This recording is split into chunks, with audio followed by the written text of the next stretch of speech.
Hey everyone, and welcome. Today, we're going to tackle syllogism. I know, it's one of those reasoning topics that can really trip students up. But stick with me because after this masterclass, you're going to feel so much more confident about getting those full marks. I'm Ayushi Agarwal, and I'm going to be your coach for this session. Together, we're going to break down every single type of syllogism question you could possibly face in your exams. You ready to get started? So, let's be real for a second. Do these syllogism questions just confuse you sometimes?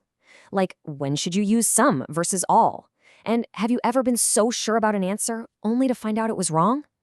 Well, don't worry. Today, I'm going to teach you a foolproof method that will get you the right answer every single time. All right, here's our game plan. First, we'll get a solid handle on the different types of statements. Then, I'll show you the magic of using Venn diagrams. This is the secret sauce. After that, we'll jump right into solving some real exam questions, and to wrap it all up, I'll give you a few golden rules to lock it all in. Let's do this. Okay, first things first, we have to understand the language of syllogism. Every single question kicks off with statements, and honestly, there are just three basic types you really need to master. First up is the all statement. For instance, all cups are plates. Now, this means exactly what it says. Every single cup, without exception, is a plate. That first thing, cups, is 100% contained inside the second thing, plates. We call this a universal affirmative statement. So, how do you visualize this? It's really simple. For all A are B, you just draw a circle for A, completely inside a bigger circle for B. The key thing to remember is that the A circle has to be totally swallowed up by the B circle. Next, we have the sum statement. For example, some plates are glass. Now, some just means at least one. It could be more, but it's not all of them. It just means there's an overlap between plates and glass. This type is called a particular affirmative statement. In the Venn diagram for some A or B, you just draw two circles that are overlapping. You see that area in the middle where they cross over? That little intersection represents the sum. It's a perfect way to picture that relationship. Pretty straightforward, right? And finally, we have the no statement, like no plate is shop. This one is all about total separation. There is zero connection between plates and shops. Absolutely none. That's why we call it a universal negative statement. Drawing this one is the easiest of all. For no A is B, you literally just draw two separate circles for A and B that don't touch at all. No overlap, no connection. They just exist in their own separate little worlds.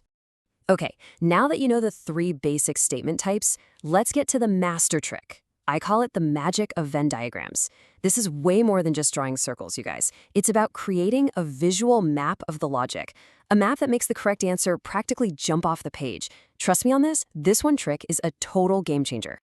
All right, theory time is officially over. It's time to get our hands dirty. Let's take what we've just learned and apply it to some actual exam-level questions. Okay, let's take a look at our first question. The statements are, all books are rubbers, and all sharpeners are books.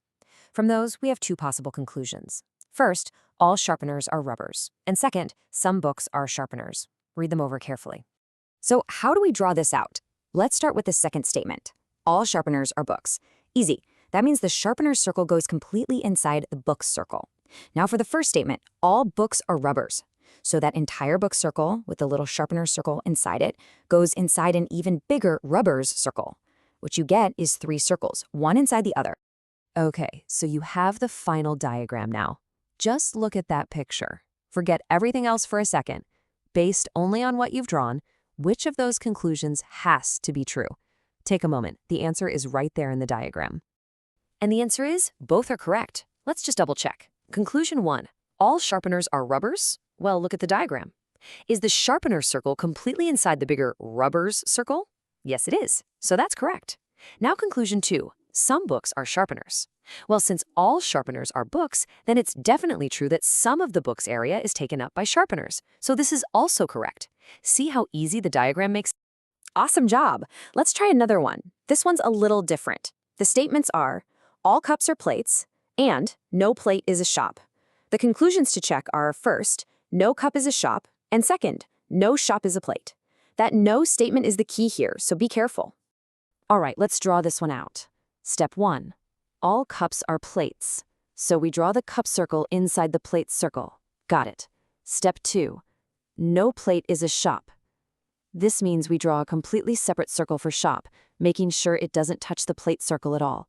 You can even draw a little line between them with a cross through it to remind yourself they can never, ever connect. So, what's the verdict? The answer is that both are correct again. Let's break it down. Conclusion 1. No cup is a shop. This is absolutely true. Think about it. If the entire plate circle is forbidden from touching the shop circle, then the cup circle, which is trapped inside plates, has no possible way of touching shop. So that's correct. Conclusion 2. No shop is a plate. Well, that's just our second statement said backwards, so of course it's correct. You guys are doing fantastic work. Now, before we finish up, let's do a quick recap of the golden rules. Think of this as your final cheat sheet to make sure you nail these questions every time. Rule 1. Always draw the Venn diagram first. It's not optional. Rule 2. Read the statements very carefully. Is it all, some, or no? Rule 3. Check each conclusion one by one against your diagram. Rule 4. This is a good shortcut. You can't get a negative conclusion from only positive statements. And Rule 5, the most important one of all. Trust your diagram. Don't use your real-world knowledge or any assumptions. The diagram is your only source of truth. And I want you to remember this. With the right technique, every question is an opportunity to score.